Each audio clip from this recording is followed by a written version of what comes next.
Shalom, selamat bertemu kembali Grace People, kekasih-kekasih Kristus, semua yang menerima kebaikan Bapa. Kita akan lanjutkan pembahasan kita, perenungan kita Indonesia Emas bagian yang kedua. Ya, kita akan mulai dan Ibu Gembala akan pimpin kita dalam doa. Silakan Ibu Gembala. Mari kita satukan hati, kita berdoa. Terima kasih Bapa, Engkau begitu baik dalam hidup kami, terbukti sampai saat ini. Engkau terus memelihara kehidupan kami semua. Kembali saatnya kami akan belajar kebenaran firman-Mu Kristus. Firman-Mu yang memerdekakan kami, melegakan kami, merubah pola pikir kami, dan terlebih kami mempunyai kehidupan yang berkualitas dalam keseharian kami. Engkau yang menjamin kehidupan kami. Terima kasih untuk firman-Mu dan Roh Kudus yang akan menolong kami, mengajar kami, dan juga menuntun, memberikan pewahyuan yang baru buat Pastor Rich yang akan membagikan firman-Mu. Terima kasih ya Bapa, terima kasih. Kami menyerahkan waktu ke depan ke dalam tangan-Mu, dalam nama Tuhan Yesus. Haleluya. Amin. Amin. Terima kasih Ibu Gembala. Baik, kita sudah sampai nih di bagian yang kedua ya, Indonesia Emas. Kalau kita pikir masih lama lah Pak Gembala, 2045. Iya, kita kalau lihat angkanya kayak masih lama. Padahal sebentar itu berlalu saudara. Tidak lama itu. Dan kenapa kita bahas ini? Di bagian pertama saya belum sampaikan. Kita bahas ini itu untuk mengingat gitu loh bahwa selama ini kekristenan itu sudah ada di Indonesia itu sudah cukup lama saudara ya. Tetapi kemarin ya waktu Pilpres dan segala macam yang sudah kita lalui, kita melihat bahwa kenapa sih orang Kristen kok tidak menjadi garam, tidak menjadi terang. Kita lihat para elit-elit politik, para tokoh-tokoh malah tidak membawa itu, tidak menunjukkan identitas kekristenannya. Kita ingat kemarin ya waktu mau Pilpres itu banyak yang berusaha mencari pengaruh dari, ambil contoh aja lah dari lembaga-lembaga agama ya, kita pernah dengar itu kelompok yang ini mendekati kelompok lembaga agama yang ini, kebanyakan itu Islam. Kayaknya begitu berpengaruh saudaranya. Tapi kita yang Kristen malah amburadul, ambiar. Apalagi waktu kita lihat sidang hasil pemilu di MK itu. Malah banyak orang-orang pintar yang Kristen malah menunjukkan kebodohannya kalau saya bilang. Kita itu kalau orang Kristen kita tahu kita ini bukan manusia fisik lagi dikatakan di dalam Alkitab. Alkitab mengatakan kita itu manusia roh sudah. Tapi saya sangat lucu mendengar satu pengacara yang cukup terkenal itu, dia mengatakan udahlah terhadap saksi ya yang di MK itu, udahlah ini urusan yang di agama saja, yang di rumah ibadah saja. Berarti konsep dia selama ini kehidupannya itu roh dan fisiknya itu tidak menjadi satu tapi terpisah. Ya karena kaya ya, karena pokoknya luar biasa. Makanya saya renungkan menjelang Indonesia Emas 2045, saya disadarkan untuk mengingatkan kita semua. Kita harusnya memikirkan juga bangsa ini. Nanti di bagian 3 kita akan lihat ya. Bagaimana sih hati Tuhan, bagaimana sih pikiran Tuhan terhadap umat pilihannya bangsa Israel. Makanya saya awali dengan Indonesia Emas 1 itu jas merah. Kenapa? Karena kita bisa ambil itu untuk diri kita sendiri yang kita bilang kita lahir baru. Ya, Pertanyaannya, kalau orang lahir baru, dia mungkin tidak ingat masa lalu kehidupannya. Semenjak dia lahir baru mungkin perlu waktu untuk mengingat. Saya ambil contoh gitu ya. Kalau kita lahir baru berarti bukan kita lagi yang menjalani kehidupan. Tapi kita tahu Yesus yang ada di dalam kita. Ya, Anda dengarkan ya, Indonesia Emas 1. Saya ambil contoh begini, ada seseorang yang bercerita kepada saya begini. Dia bilang dia bersyukur bahwa beberapa waktu yang lalu penerimaan murid sekolah itu kan menggunakan jalur tempat tinggal begitu. Nah, dia bersyukur. Padahal kita orang Kristen tuh bersyukur tuh kalau ya keuangan cukup, masih ada ini, masih ada itu. Tapi ini tidak loh. Orang ini cerita sama saya, dia bersyukur pada waktu anaknya itu mau masuk sekolah, waktu itu ya dari SMP ke SMA lah gitu. Dia bilang dia bersyukur pada waktu anaknya tamat SMP, dia gak punya uang. Saya juga bingung loh, kenapa? Saya bilang, kenapa Pak? Dia bilang begini, Pak Gembala, kalau saya pada waktu itu, saya punya uang, pasti saya akan menggunakan jalur pintu belakang menyuap. Dan anak saya pasti sekolah di tempat yang negeri yang sesuai dengan dekat dengan tempat tinggal. Tapi karena penuh dan segala macam, akhirnya kita tahu kan. Masih banyak suap menyuap lewat jendela lah, lewat pintu belakang lah. Dan dia bilang, saya bersyukur Pak Gembala, saya waktu itu, saya gak punya uang. Kalau saya punya uang, apalagi istri saya, pasti saya akan menyuap. Bapak ini bukan bersyukur karena apa, tapi bersyukur karena gak punya uang. Dia lebih memilih, dia tidak ikut dunia, dia tidak ikut orang Kristen yang lain yang menyuap. Kalau kita kan enggak, kita pakai istilah, ya memang sudah begitu zamannya, ya memang sudah begitu keadaannya. Berapa banyak? Kalau Anda yang mendengar ini, coba selidiki, tanyakan dalam dirimu. Orang ini yang cerita sama saya, dia tidak mau mengikuti cara dunia untuk anaknya masuk sekolah itu lewat suap. Itu teladan yang tidak baik.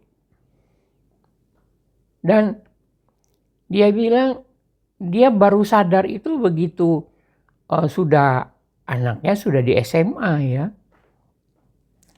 Tapi dia baru sadarnya setelah peristiwa itu lalu. Nah itu yang saya bilang, kadang kita yang lahir baru itu perlu juga jas merah. Karena mungkin tahun lalu kalau kita mengingat peristiwa yang sudah lalu, kita belum diingatkan, kita belum sadar. Tapi akhirnya kita berjalan waktu, akhirnya kita sadar. Mungkin 2 tahun ke depan, 3 tahun ke depan. Contoh yang baru-baru ini terhadap bangsa kita. TAP MPRS nomor 33 tahun 67 itu baru-baru ini dibatalkan, tidak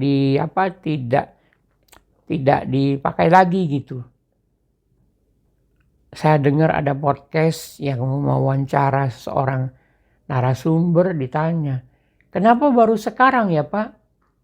Dan Bapak itu bilang, ya mungkin saja saat ini anggota-anggota MPR-nya sudah tenang, keadaan sudah mungkin memungkinkan mereka berpikir secara jernih. Nah itu contoh ya, bahwa ada TAP MPRS nomor 33 tahun 67 yang berhubungan dengan presiden pertama kita Bung Karno. Dan itu berdampak kepada seluruh keluarga Bung Karno. Dan sekarang TAP MPRS 33 tahun 67 itu tidak berlaku lagi. Anda bayangkan dari tahun 67 sampai 2024. Lamanya ya bangsa ini sadar gitu. Itu yang saya bilang, kita pun sebagai manusia yang lahir baru, kadang-kadang kita misalnya baru gitu, kita belum belum bisa tahu bahwa oh itu ada Tuhan loh, oh itu cara Tuhan loh, oh itu begini. Nah itu yang saya bilang, mari dengarkan ya Indonesia Emas 1. Nah maksud saya apa sih? Saya mau membawa Anda ke dalam Alkitab. Kalau kita membaca Perjanjian Lama misalkan, Perjanjian Lama itu ada hal-hal yang sudah terjadi. Ada hal-hal yang kalau yang sudah terjadi itu kita bilang itu sejarah. Tapi ada hal-hal yang belum terjadi dan akan terjadi. Itu yang kita bilang nubuatan. Nah saya mau bawa Anda untuk mudah mempelajari Alkitab.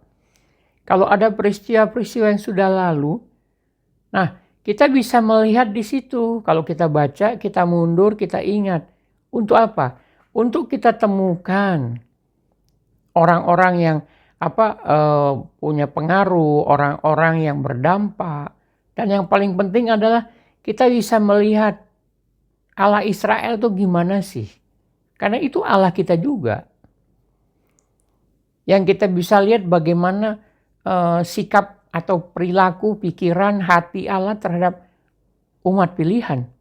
Kita bisa belajar, Allah kita nggak berubah. Berarti terhadap kita, orang-orang yang dipilih juga berubah nggak? Enggak. Itu yang saya ingin Anda temukan dalam Anda membaca Alkitab. Sederhana kok.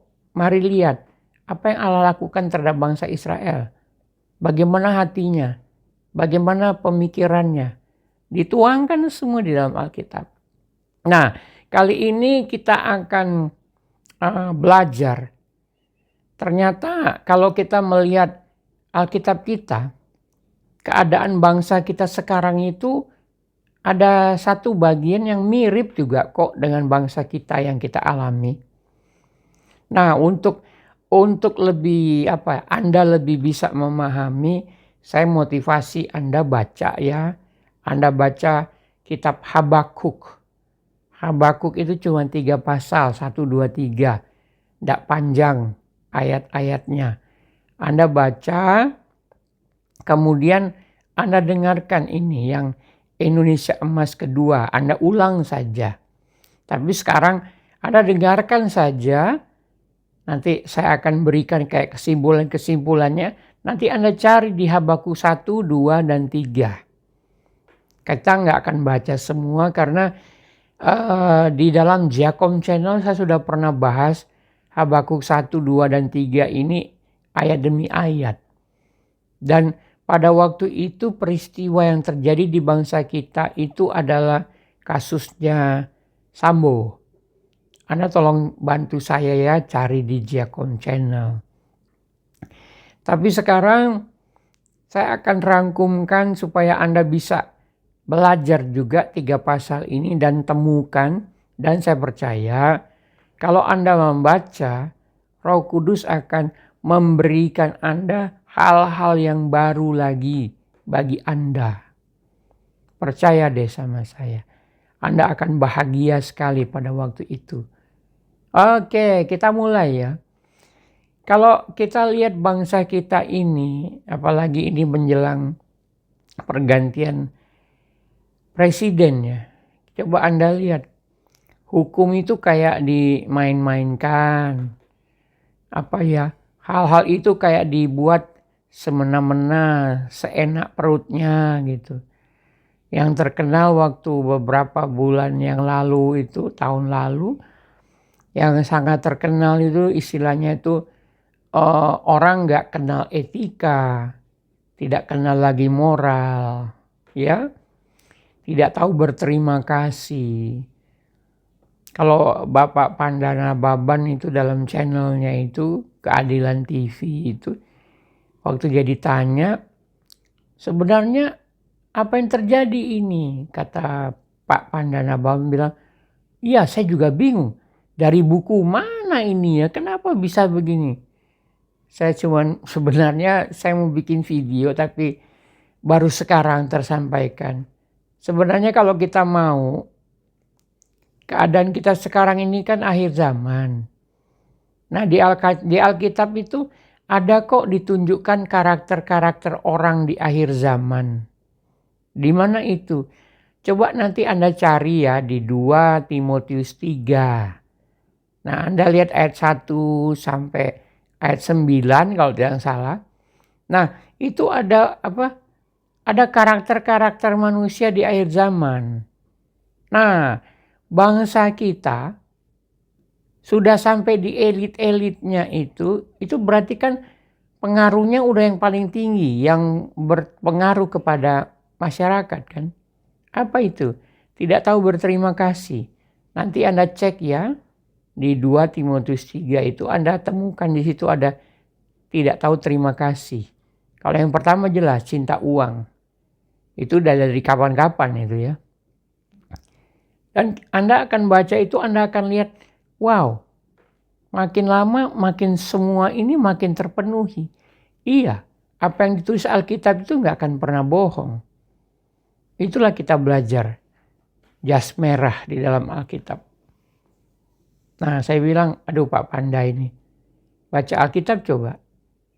Sudah ada kok karakter tidak tahu berterima kasih.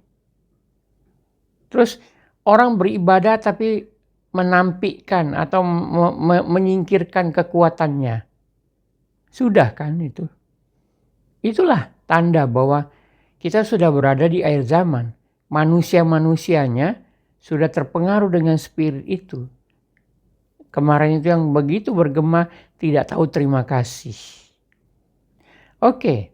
Nah, kita akan lihat keadaan Indonesia saat ini makin semena-mena, orang benar makin dihimpit, orang jahat makin berbuat seenaknya terhadap orang benar, hukum diputar balik, kekuasaan dibikin sedemikian rupa seperti tidak melanggar hukum. Anda bisa baca itu di Habakuk 1.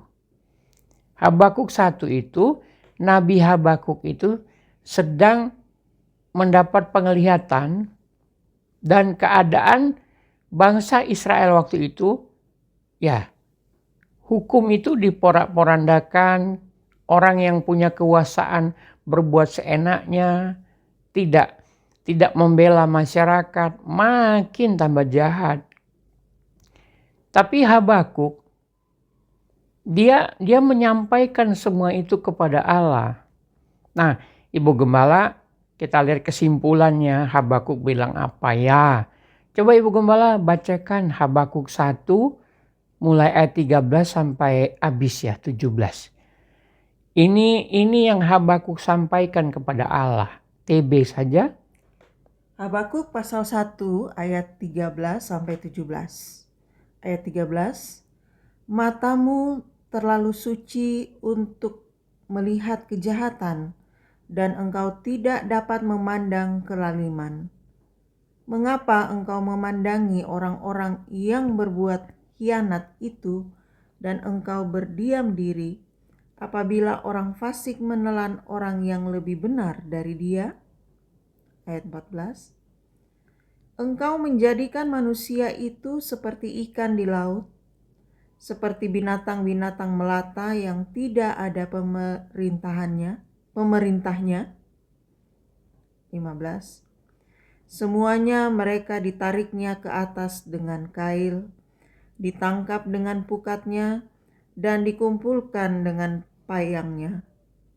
Itulah sebabnya ia bersukaria dan bersorak-sorai.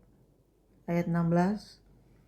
Itulah sebabnya dipersembahkannya korban untuk pukatnya, dan dibakarnya korban untuk payangnya. Sebab oleh karena alat-alat itu pendapatannya mewah dan rezekinya berlimpah-limpah. Ayat 17. Sebab itukah ia selalu menghunus pedangnya dan membunuh bangsa-bangsa dengan tidak kenal belas kasihan? Ya, Habakuk akhirnya mempertanyakan, Allah kok engkau diam? Kalau Anda baca, masyarakat Indonesia seperti ikan di laut. Gampang diambil, dimanfaatkan. Penguasa, kalau Anda baca versi BIMK, di bagian awal itu Anda akan lihat bahwa Habakuk sedang mengeluh tentang ketidakadilan, ketidaksetiaan para pemimpin-pemimpin bangsa Israel waktu itu. Dan orang jahat itu semena-mena, membabi buta, istilahnya memakan orang-orang fasik, orang fasik memakan orang-orang baik. Bukankah begitu keadaan bangsa kita? Nanti ada waktu saya akan sampaikan tentang invasi Israel ke Indonesia. Nanti ya, Roh Kudus bilang sampaikan, nanti saya sampaikan. Tapi sekarang kita lihat, Habakuk itu bertanya, kok engkau diam? Kan harusnya engkau nggak mau lihat itu kelaliman, engkau kan tidak. Tetapi apakah Allah diam? Kita jas merah. Karena cerita ini pernah terjadi terhadap bangsa Israel. Dan ada Habakuk yang bertanya kepada Allah. Nah, kita juga bisa belajar kok. Ada sejarah dari bangsa pilihan itu mengalami hal seperti ini. Kita orang pilihan yang ada di bangsa Indonesia pun sedang mengalami itu. Makin semena-mena kan, makin seenak perutnya kan. Terserah bikin aturan, terserah perutmu, pokoknya makin kaya ditumpuk. Dan mereka berusaha dengan segala macam cara, dengan kekuatan mereka, itu gambaran yang di ayat 16 itu. Mereka menyembah alat-alat yang mereka gunakan. Mereka tidak mengingat kalau kita sebenarnya sebagai bangsa Indonesia yang Pancasilais. Kalau orang sudah tidak bermoral, orang sudah tidak beretika, itu bukan orang Indonesia. Kenapa? Sila pertama, way of life bangsa Indonesia adalah ketuhanan yang Maha Esa. Kalau saya jadi presiden, saya usir semua itu. Orang-orang yang tidak bermoral, tidak beretika. Kenapa? Way of life, cara hidup bangsa Indonesia itu adalah yang pertama itu ketuhanan yang Maha Esa. Mereka seperti nggak punya Tuhan. Kalau saya usir. Kamu bukan orang Indonesia. Kamu hafal Pancasila. Tapi cara hidupmu tidak menunjukkan kamu bertuhan. Pergi kamu dari Indonesia. Pergi kamu ke sana. Ke Tiongkok aja yang komunis. Boleh nggak begitu? Boleh dong. Kalau kita mau bilang kita sepakat dari dulu Indonesia merdeka. Ketuhanan yang Maha Esa itu sila pertama. Cara hidup bangsa Indonesia yang nomor satu tuh itu. Para elit, politisi, politikus, ingat itu. Ya, nanti di Indonesia Emas 3. Kita akan tuntaskan itu. Nah, Habakuk tuh bertanya, kita belajar. Apakah kita tidak bertanya kepada Tuhan dalam doa? Nanti ya, Indonesia Emas 3. Dan kita lihat, kita bisa belajar nih. Apa sikap kita sebagai orang-orang pilihan di Indonesia? Tolong Ibu Gembala bacakan Habakuk 2 ayat 1-4. Habakuk pasal 2 ayat 1-4. Judul perikop, orang yang benar akan hidup oleh karena percayanya. Ayat 1. Aku mau berdiri di tempat pengintaianku dan berdiri tegak di menara. Aku mau meninjau dan menantikan apa yang akan difirmankannya kepadaku dan apa yang akan dijawabnya atas pengaduanku. Ayat 2. Lalu Tuhan menjawab aku demikian. Tuliskanlah penglihatan itu dan ukirlah itu pada loh-loh supaya orang sambil lalu dapat membacanya. Ayat 3. Sebab penglihatan itu masih menanti saatnya, tetapi ia bersegera menuju kesudahannya dengan tidak menipu. Apabila berlambat-lambat, nantikanlah itu, sebab itu sungguh-sungguh akan datang dan tidak akan bertangguh. Ayat 4. Sesungguhnya orang yang membusungkan dada tidak lurus hatinya, tetapi orang yang benar itu akan hidup oleh percayanya. Ya, dari Habakuk 2 ini kita lihat, kalau kita kebanyakan ya, orang-orang Kristen, orang-orang percaya di Indonesia, bangsa ini mau bagaimana? Anda dengar aja obrolan-obrolan di warung kopi. Ada nggak yang kayak Habakuk? Enggak, kebanyakan bilang, ya memang sudah begitu zamannya. Ya, memang bangsa ini payah, ini payah. Kita nggak seperti Habakuk, berjaga-jaga, menantikan, bertanya dalam doa. Enggak kita.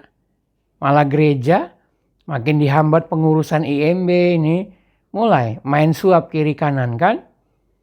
Ayo Pak Pendeta, periksa betul atau benar yang saya bilang ini. Kebanyakan dari kita mau membangun gedung gereja, sulit, ada hambatan yang sengaja dibuat. Apa yang kita lakukan? Kita cari celah kan.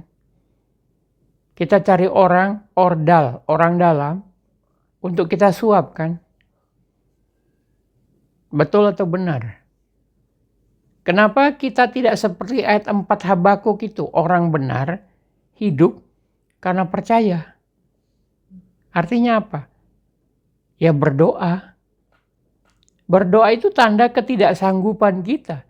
Berdoa itu tanda bahwa kita percaya kepada yang kita sampaikan doa kita. Habakuk tidak bisa buat apa-apa. Tetapi dia bukan tidur dan mengikuti keadaan dunia. Tidak. Dia berdiri. Ada sikap. Apa? Menantikan Tuhan. Dan melihat Tuhan akan jawab apa. Karena Habakuk punya mindset benar. Allah gak suka sama orang sombong yang membusungkan dada. Kita sama-sama tahu itu. Kita kebanyakan selama ini hanya tidur kan. Kita ngurusin gedung gereja kita. Ngurusin alat musik, ngurusin lampu, ngurusin. Ada pernah kita bertanya kita ngurus lingkungan di sekitar gereja? Gereja dilapisi dengan paving block. Gereja dilapisi di depannya gotnya ditutup. Begitu banjir, gereja nggak pusing. Gereja cari amannya sendiri. Bagaimana kita bisa berdampak jadi garam dan terang? Habakuk, Allah memerintahkan apa yang terjadi itu bukan dianggap ya sudahlah, sudah begitu, ya nasiblah kita. Enggak. Allah enggak begitu. Habakuk enggak punya sikap bahwa oh saya diam-diam aja lah. Enggak, dia berdoa, mengadukan. Dia enggak bisa bikin apa-apa. Kita pun begitu. Tapi percayakah kita bawa dalam doa? Dan Tuhan akan jawab itu seketika kok. Kalau waktunya itu seketika, kita yang bingung. Kita akan bingung. Habakuk disuruh apa? Di situ dikatakan, tuliskan di loh batu lah ya, ditulis begitu. Agar orang yang sambil lewat pun bisa membacanya. Nah, kalau kita tarik ke zaman kita apa? Yuk Bapak Ibu, kita berjaga-jaga, kita standby dengan apa yang akan Tuhan lakukan terhadap bangsa ini. Kita nggak akan ikut rame nanti, kita akan, kenapa begini? Udah, memang sudah begitu. Dunia itu bukan makin baik, makin jahat. Karakter manusia di akhir zaman itu sudah ada, 2 Timotius 3. Semua itu akan terpenuhi. Dan akan makin Anda rasakan dengan hidup pribadimu. Banyak kok daftarnya itu. Anda rasakan saja. Bangsa ini sudah sampai tidak tahu terima kasih. Gimana? Kehidupanmu belum? Nantikan saja. Biasanya kan gitu, kalau udah terjadi dengan kita, kita baru bilang, iya ya, ada COVID ya, dulu kan begitu waktu COVID. Begitu saudara-saudara kita belum kena, disuruh pakai masker, enggak. Jaga jarak, enggak. Tapi begitu ada saudara, yang dibilang saudara, kena, baru mulai. Masker, masker, masker. Jaga jarak, jaga jarak. Sama juga dengan begini. Bangsa kita sudah mengalami karakter manusia akhir zaman, yaitu tidak tahu terima kasih. Mari kita sebarkan di medsos kita. Kalau Habakuk belum ada medsos waktu itu. Dia harus tulis di loh-loh batu, dituliskan. Nah, kita juga sekarang begitu. Kalau ada medsos, ada hal-hal buruk terhadap bangsa ini, jangan diem aja, jangan kompori. Beri ketenangan, beri kekuatan. Dan Habakuk disuruh itu tulis besar-besar. Di medsosmu harus disebarkan sebanyak mungkin. Platformmu berapa banyak, sebarkan. Yang paling penting apa? Orang benar hidup karena percaya. Udah, itu disebarkan. Kuatkan orang-orang yang mungkin ngeluh, ngedumel di medsos. Ada tulisan apa, memang begitu. Orang-orang memang kasih kekuatan. Kasih aja ayat 2 Timotius 3 itu. Cuplikan, taruh di komenmu supaya orang sadar. Oh iya ya, manusia sekarang kayak begini. Tutup dengan Habakuk 2 ayat 4. Tapi ingat loh, orang benar hidup karena percaya. Orang benar tuh hidupnya karena percaya, bukan hidup karena kehebatan, relasi. Bukan, orang benar tuh hidup karena percaya. Sebarkan itu di medsos Bapak Ibu sebanyak mungkin. Peristiwa buruk di Indonesia, mari Anda beri kekuatan kepada orang-orang yang akan membaca. Beri kata-kata positif. Ambil cuplikan ayat. Sebarkan. Supaya orang sambil berjalan pun bisa lihat itu. Nah, itu aplikasi bagi kita. Kenapa? Kalau Anda baca Habakuk 2, mulai ayat 6, itu sampai habis, itu semua itu loh yang Allah buat. Allah akan buat itu. Kan Habakuk tanya, kok engkau belum buat apa-apa? Iya, kan yang tahu timing itu yang terbaik ya Allah, Bapa kita. Anda akan lihat itu apa yang Allah buat. Allah bukan mendiamkan orang-orang fasik, orang-orang yang lalim. Tidak. Dari dulu pun kita bisa lihat sejarah ini, jas merah ini, Allah Israel itu tidak begitu. Apa yang dia lakukan? Nanti Anda baca ya.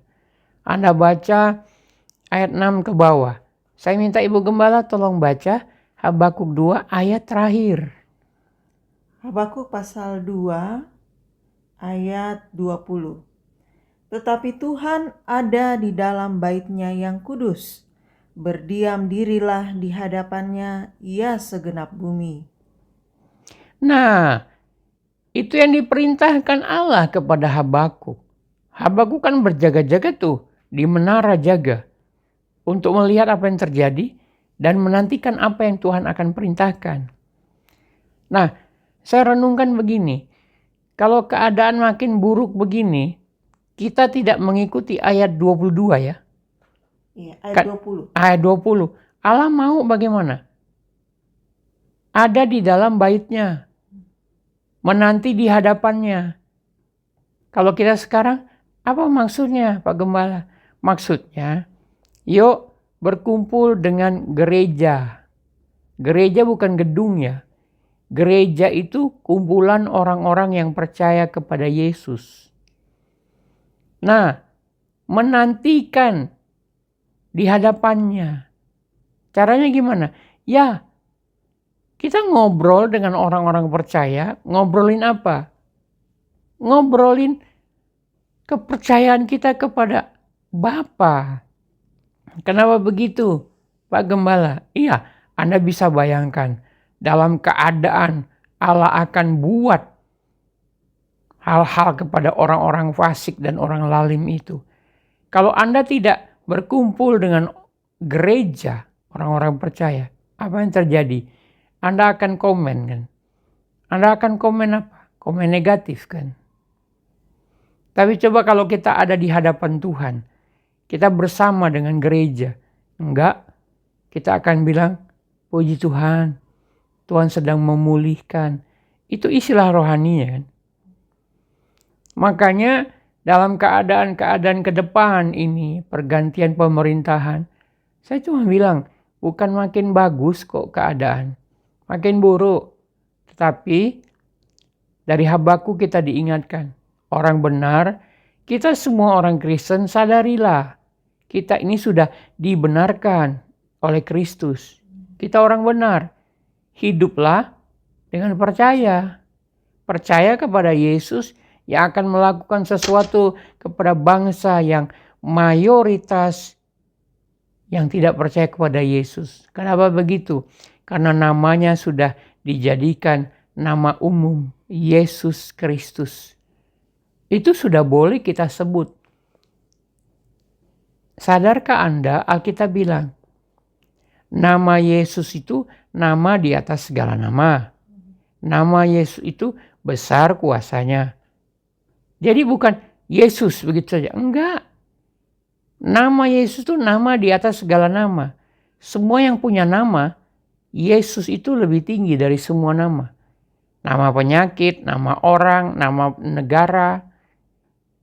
Nama Yesus itu bukan biasa, tapi dia berkuasa nama itu. Jadi Anda bayangin, sebentar lagi kalau orang bilang, selamat memperingati kelahiran bukan Isa Al-Masih, tapi kelahiran Yesus Kristus. Nama itu diucapkan lagi kan, di mulut-mulut bangsa Indonesia. Anda pikir Allah diam-diam? Tidak. Kita ini loh yang sudah diberi kuasa. Ada rohnya. Kita yang diam-diam ikut dunia kan. Gak usah jauh-jauh. Suaplah tadi itu. Itu contoh yang paling banyak. Kita mentoleransinya, kita mengatakan, ya memang zamannya udah begitu, keadaannya udah begitu. Betul. Supaya kita tidak komen-komen negatif, berkumpullah di rumah Tuhan. Berkumpullah dengan orang-orang percaya, gereja. Menantikan di hadapan Tuhan. Supaya apa, Pak Gembala? Supaya kita bisa berdoa. Karena kalau kita lebih banyak komen-komen negatif, saya jamin orang-orang yang begitu tuh cuma pintar ngomong, tapi doa nggak bisa nggak. Doa Bapa kami aja gemetar. Doa makan aja mundur ke toilet. Nggak usah omong kosong. Benar atau betul ini? Anda yang mendengar ini, ya jangan takut. Yesus itu selalu sayang kepada kita semua. Amin. Ya. Supaya kita bisa berdoa. Makanya kita seperti di ayat 20 tadi. Nah, Habakuk 3 itulah doanya dari Nabi Habakuk. Dan kalau Anda baca ayat 1 sampai ayat 3, saya nggak mau baca. Anda baca saja. Habakuk di situ jas merah juga loh. Dia mengingat sejarah bangsa Israel loh. Kalau Anda baca itu, walaupun dia tahu bahwa Allah akan murka dan Allah akan menumpas itu, tapi Habakuk dalam doanya yang dia buat dalam bentuk lagu loh. Kenapa? Ya dia ada menanti di hadapan Tuhan. Dia bukan bikin sindiran-sindiran pedes gitu. Enggak. Dia bikin lagu loh. Dan dalam lagunya di syair-syair pertama, dia bilang apa? Dia tahu amarah Allah, tapi dia bilang, jangan lupa ya Allah berbelas kasihan ya. Kenapa? Karena dia tahu sejarah bangsa Israel. Dia mengingat Allah itu punya amarah, betul. Tapi belas kasihannya lebih banyak. Makanya dia bikin lagu itu.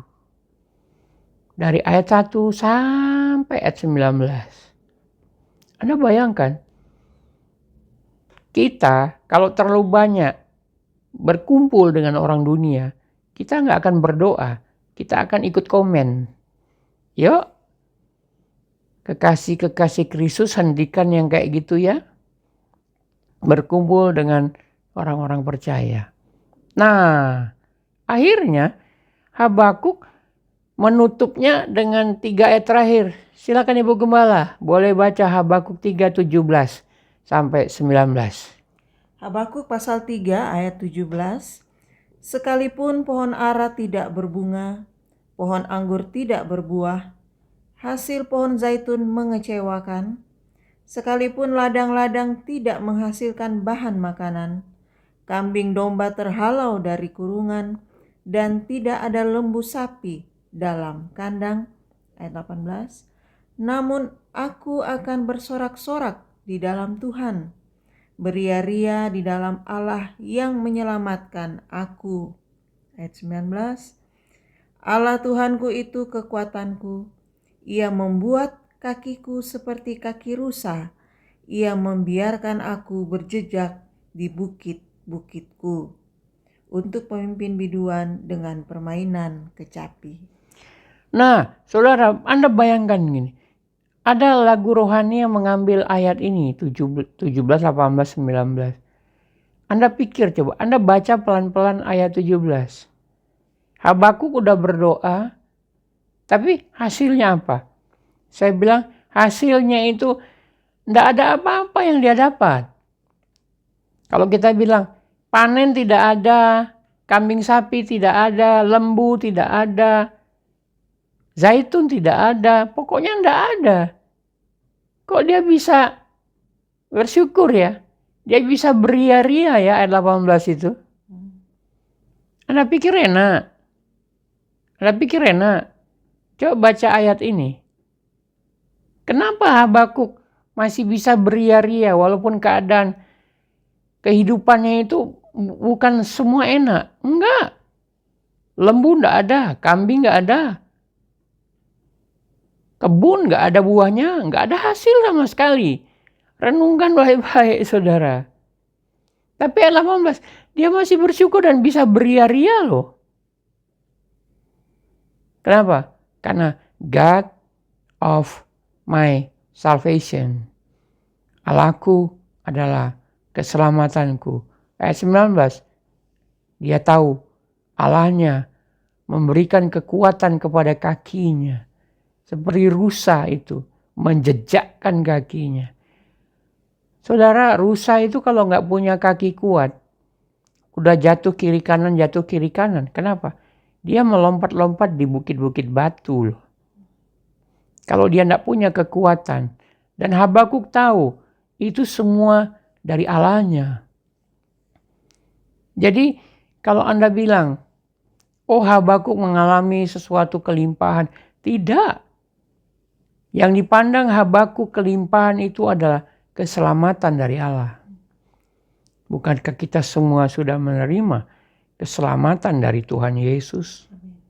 Itu yang harus kita syukuri. Itu yang harus menjadi dasar kita untuk beria-ria. Apa itu? Keselamatan. Apa itu? Pengampunan dari dosa. Kita bisa bersama dengan Allah. Dan kita sudah ada dalam hidup yang kekal.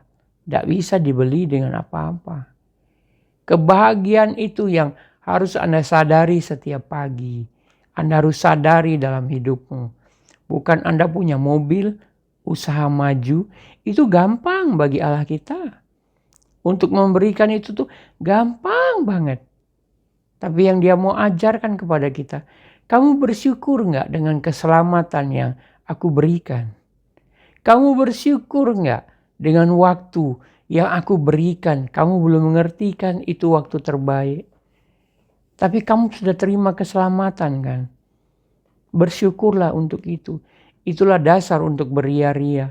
Bukan saya dapat naik gaji, saya dapat bisa beli mobil baru, bisa beli rumah baru. Dalam keadaan Anda nggak punya uang pun, mari bersyukur karena kita diberikan keselamatan. Mungkin hari-hari ini Anda tidak punya lagi pendapatan mungkin. Tetap percaya, bersyukur. Kita orang benar hidup karena percaya. Sebarkan itu di medsos-medsos Anda. Tetap bersyukur Karena kita adalah orang-orang yang dipilih dan kita sudah diselamatkan. Puji Tuhan. Indonesia Emas yang kedua. Masih ada Tuhan, masih ada kuasa tak terbatas. Amin untuk firman Kristus. Kita berdoa, Bapak Ibu. Bapak, kami bersyukur kami diingatkan apa yang sedang terjadi di bangsa kami. Itu ada contoh yang terjadi terhadap bangsa Israel. Kami sudah belajar di Indonesia Emas kedua ini. Mari Roh Kudus ajari kami lebih lagi. Kami ingat ini dan kami mau membaca Habakuk 1-3 dan Engkau akan memberikan pencerahan yang baru. Terima kasih Engkau tidak diam, Allah kami, Bapa kami. Engkau akan melakukan sesuatu terhadap bangsa ini. Dan kami semua akan tetap ada dalam keselamatan dan perlindungan-Mu. Terima kasih Bapa. Semua yang baik terjadi bagi kami. Amin. Ya Bapak Ibu, saudara-saudaraku, saya mengingatkan kembali. Jangan lupa ya, untuk berlangganan Diakon Channel, Anda sedang membantu kami juga ya. Dan jangan lupa follow Rich Production di TikTok. Dan jangan lupa juga repost sebanyak-banyaknya ya. Biar makin banyak orang yang mendengarkan tentang siapa Allah kita, siapa Yesus kita. Dan makin menyadari betapa Tuhan Yesus sayang kepada kita semua. Yuk berlangganan Diakon Channel, follow TikTok Rich Production dan repost. Jangan lupa kalau ada video-video dikasih jempol dong, tidak susah kan? Klik langsung jempol ya, baik itu Diakon Channel, begitu juga dengan TikTok. Puji Tuhan, Shalom.